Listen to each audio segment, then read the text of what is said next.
La maison de Dieu, c'est Christ. Et souvenons-nous que, tandis que cela est vrai de Christ personnellement, ce que nous devons voir comme étant la révélation du mystère, c'est que la maison de Dieu, c'est Christ exprimé corporativement dans l'Église qui est son corps.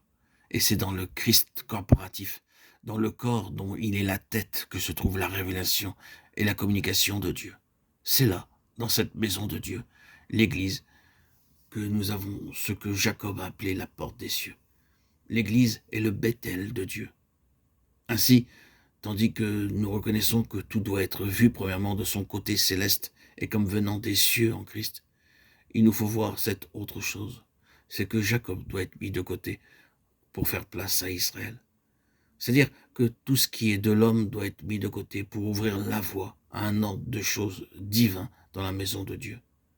Jacob, en tant que Jacob, se heurte contre les choses divines, contre le droit de naissance. Oui, il est tout à fait vrai que dans la souveraineté de Dieu, Jacob a été choisi pour le droit d'aînesse.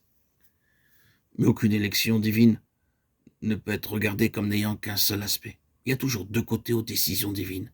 L'un, c'est l'acte souverain du choix. L'autre, c'est la préparation de l'instrument élu, afin qu'il réponde à la tâche pour laquelle il a été choisi.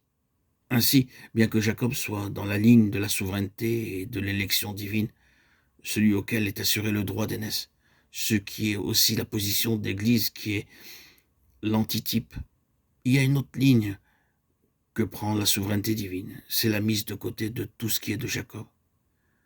Car ce n'est pas Jacob en tant que Jacob qui pourrait hériter, ce sera Israël qui héritera.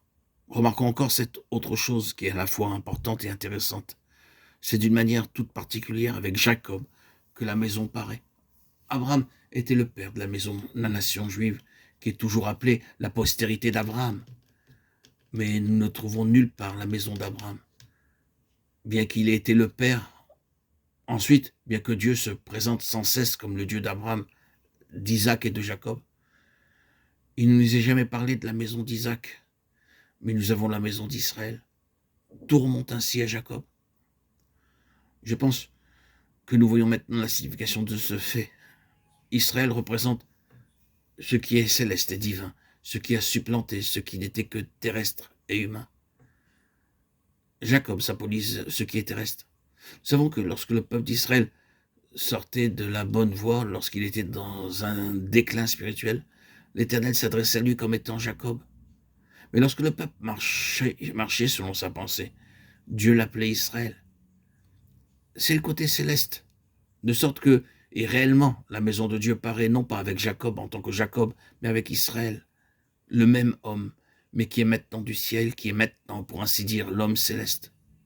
Voici un Israélite dans lequel il n'y a point de fraude, point de Jacob. Je pense que c'était là un témoignage formidable rendu à Nathanaël. Le Seigneur, qui connaît toutes choses, pouvait dire, celui-ci est un homme vraiment spirituel, un homme qui a une vision et un jugement et une appréciation spirituelle des choses.